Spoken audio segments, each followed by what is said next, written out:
Hello friends, welcome to my lectures. Today I am going to discuss about social mobilization skills.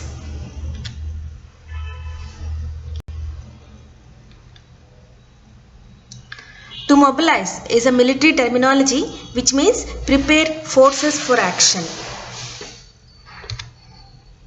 Social mobilization is a process whereby people are organized in order to enable them to collectively think and act upon their development. It is the cornerstone of participatory approaches in rural development and poverty alleviation programs. It is also a powerful instrument in decentralization policies and programs aimed at strengthening human and institutional resources development at local level. Social mobilization strengthens participation of rural poor in local decision making, improves their access to social and production services and efficiency in the use of locally available financial resources, and enhances opportunities for asset building by the poorest of the poor. That means bringing people together to work for a common goal. According to WHO, social mobilization is the process of bringing together all societal and personal influences to raise awareness of and demand for healthcare, assist in the delivery of resources and services, and cultivate sustainable individual and community development.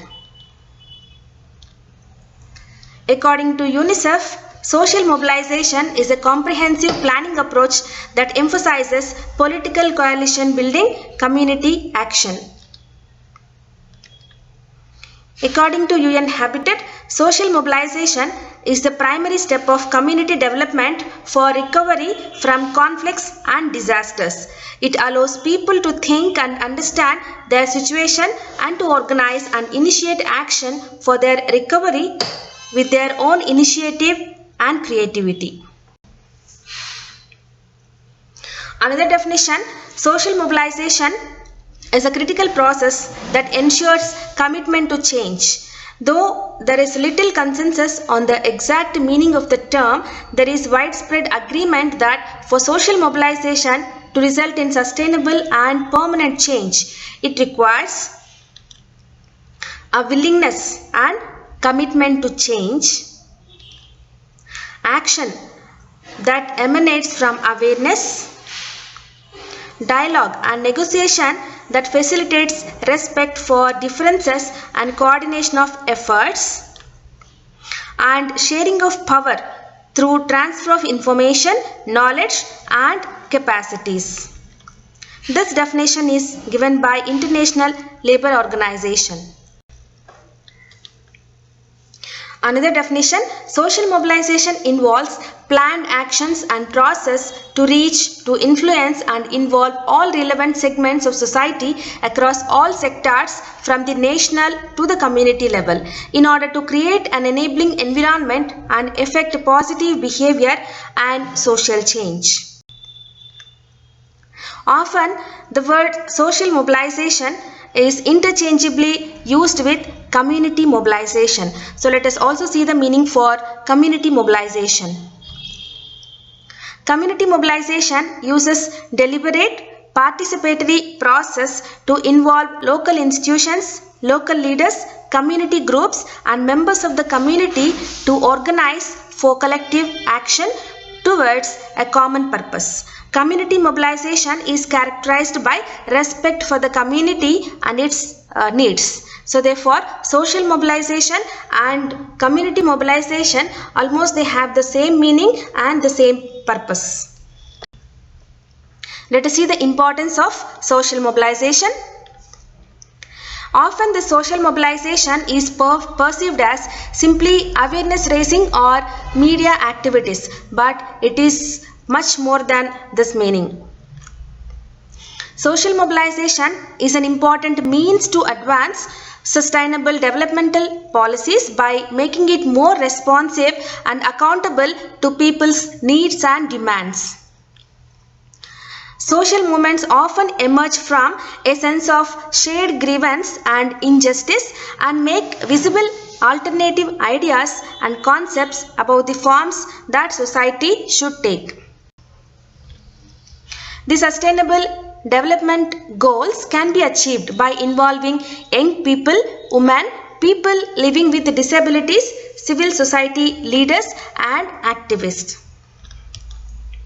Social mobilization is the backbone for strengthening the community involvement. It allows people in the community for prevention and control of diseases requires the cooperation and participation of the community. In order to make the community aware of the benefits of disease prevention and control and the role they can play, members of the community may have ideas or resources to improve disease prevention and control. Proper management of resources is the best possible way for the development of the community. We call this community mobilization, where people plan and do things. They take charge, transforming their community and their lives. Social mobilization allows people in the community to identify needs and promote community interest, to promote good leadership and democratic decision making, to identify specific groups for undertaking specific problems, to strengthen the capacity of community and faith-based organizations to be fully involved at all levels of the planning and implementation of health programs, create awareness of an issue, help plan the strength of a community, identify and meet the needs of the community, and active involvement of community in social change. Let us see the elements of social mobilization. It consists of mainly three distinct components. First one is advocacy, social change and mobilization, and behavior change communication. Let us see the first element. Advocacy is a process that involves a series of actions conducted by organized citizens in order to transform power relationships. The purpose of advocacy is to achieve specific policy changes, program changes, or allocation of resources that benefit the population involved in this process. These changes can take place in the public or the private sector. Effective advocacy is conducted according to a strategic plan and within a reasonable time frame. The second element is social change. It refers to any significant alteration over time in behavior patterns and cultural values and norms. Behavior change communication is designed to achieve measurable objectives, like it reaches and involves specific audiences and positions health practices persuasively as a benefit in the minds of the intended audience. Behavior change is a progress and that people usually move through several intermediate steps before they change their behavior. Let us see the types of social mobilization. There are mainly two types of social mobilization. First one is mass mobilization. Mass mobilization, as the name indicates, it is very large scale and often national mobilization. It involves services of professional mass marketing firm. The second mobilization is community mobilization. Usually it involves a change agent organizing or mobilizing at the community level. Often it involves civil society organizations working at the grassroots level or at the school levels. Let us see the approaches of social mobilization, which are given by McKee in the year 1992. So these are the different approaches of social mobilization. political mobilization, community mobilization, government mobilization, corporate mobilization, and beneficiary mobilization. Political mobilization is the process by which a group goes from being a passive collection of individuals to an active participant in public life. It aims at winning political and policy commitment for a major goal and the necessary resource allocation to realize such goals. And primary method in this mobilization is lobbying. Lobbying means to influence business and government leaders to create legislation or to conduct an activity. Next approach is community mobilization. Community mobilization uses deliberate participatory process to involve local institutions, local leaders, community groups and members of the community to organize for collective action toward a common purpose. Community mobilization is characterized by respect for the community and its needs.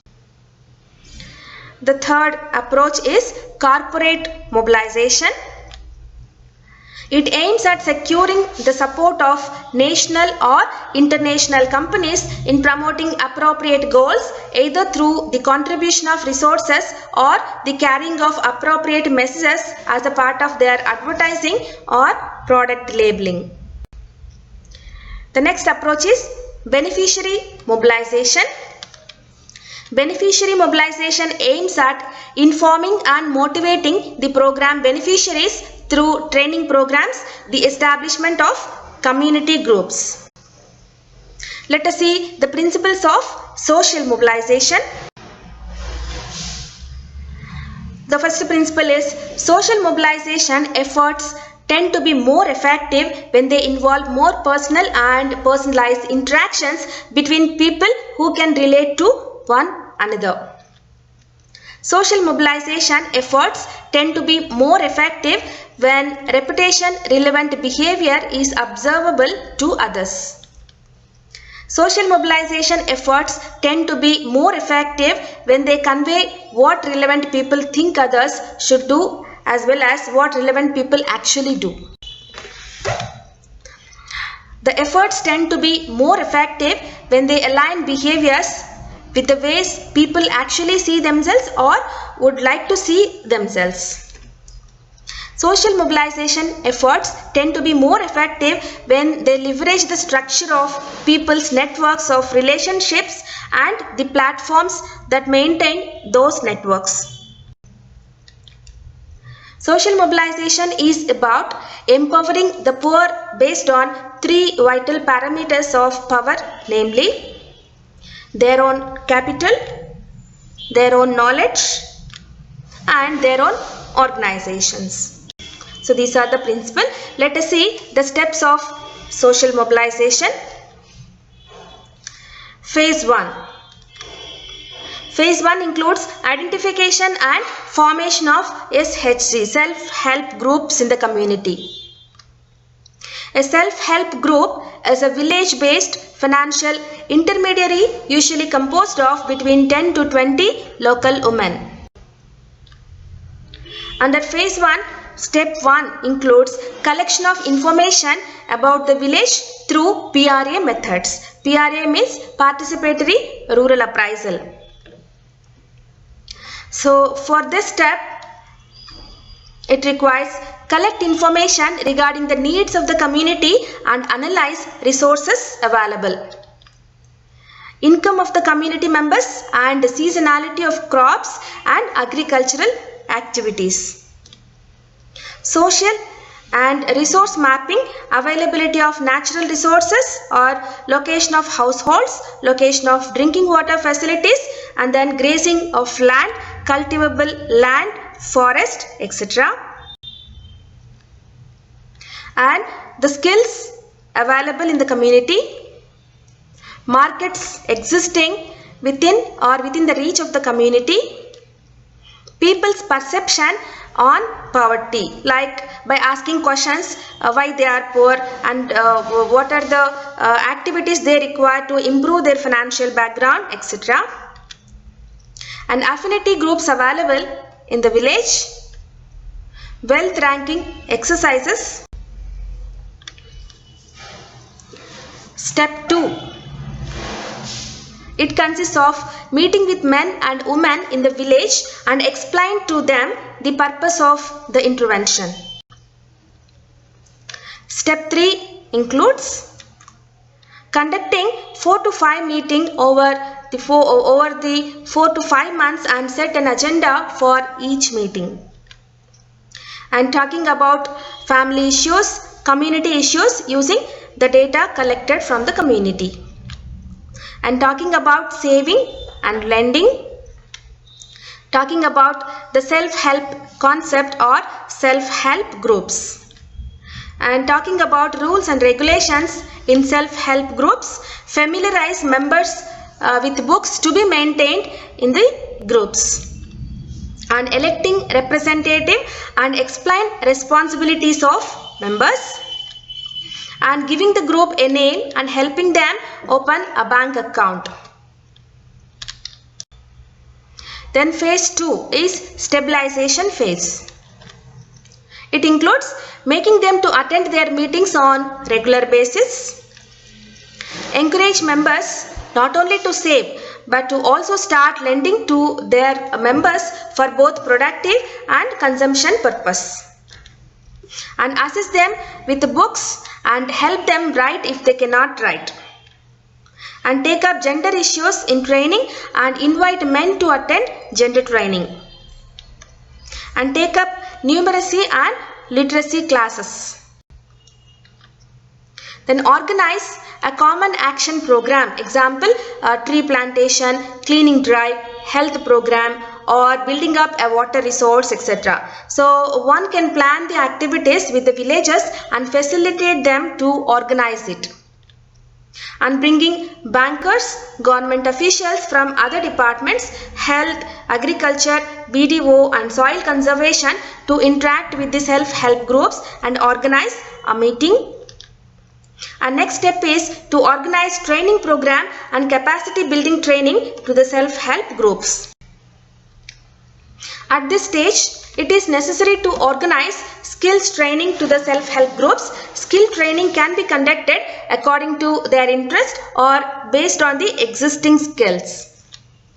For example, skill training may be conducted for training in handicrafts, agriculture, horticulture, and training in animal care, etc.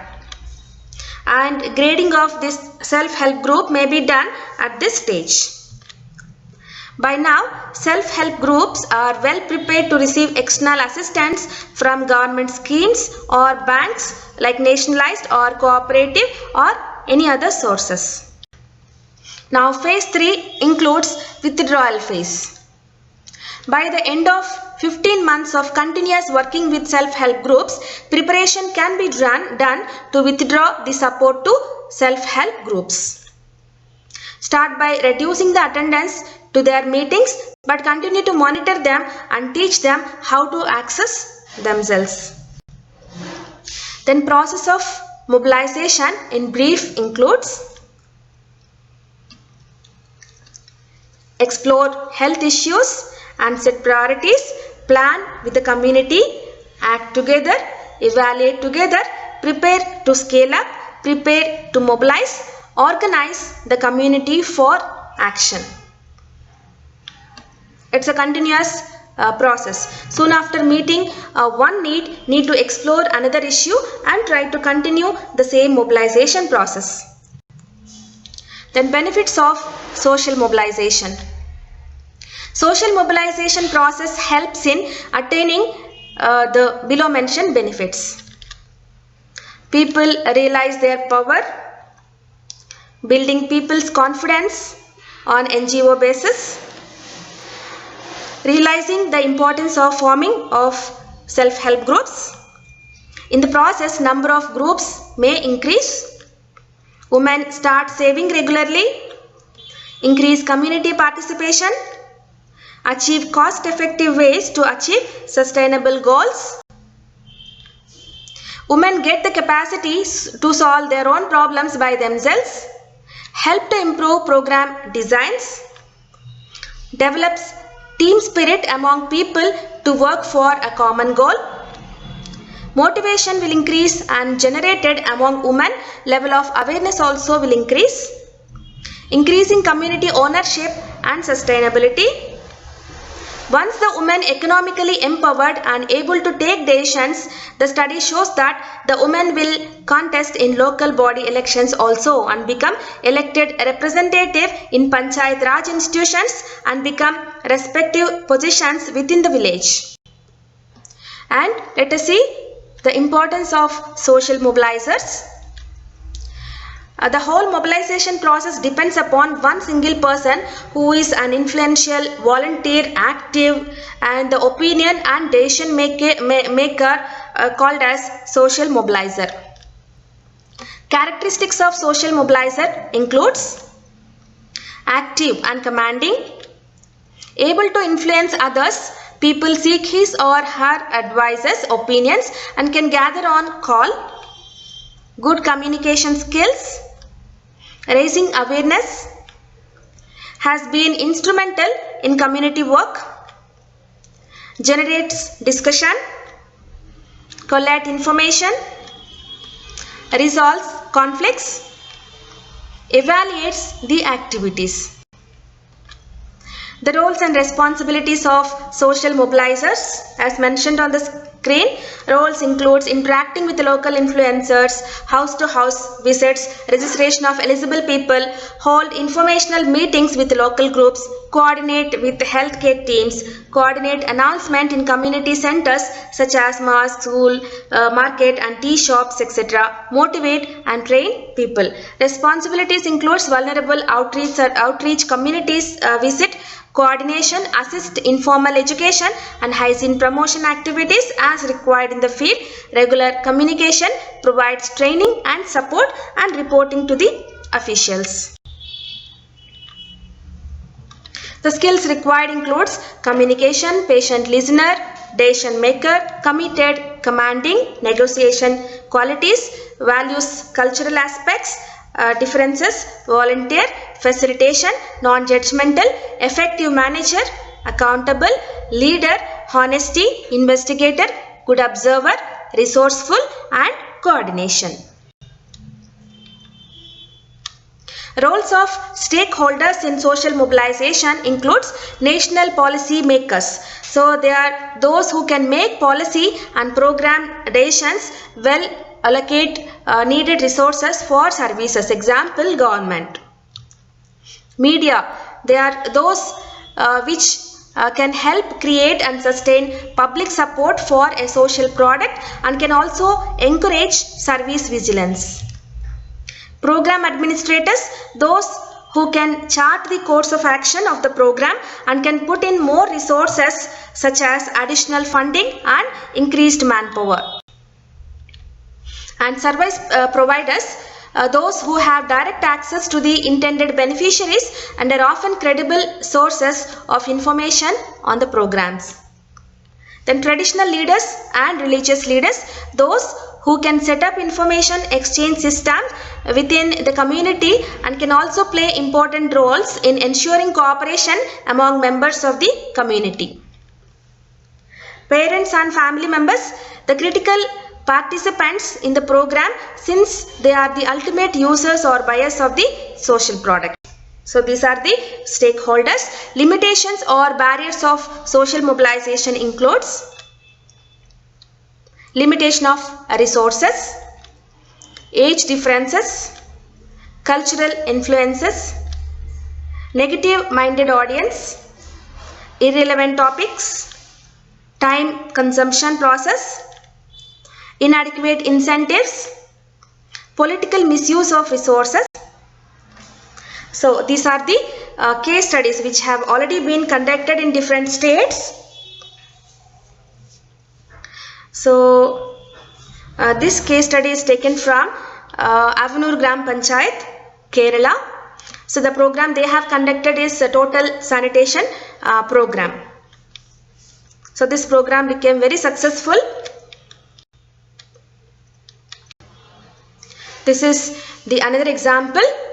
Also happened in Avnur Gram Panchayat, Kerala State, India. This was the total housing scheme in Avnur. The third case study is Janmabhoomi program in Andhra Pradesh, a successful program. So all these examples, case studies shows us how to work together and have fun together. Consolidation will help to solve the urgent problems successfully, and then forum on social mobilization when the dreams come true. So today we have discussed about social mobilization, bringing people together, motivating them, encouraging them, creating awareness, and then encouraging them to work towards a common goal in order to resolve their own problems. Thank you.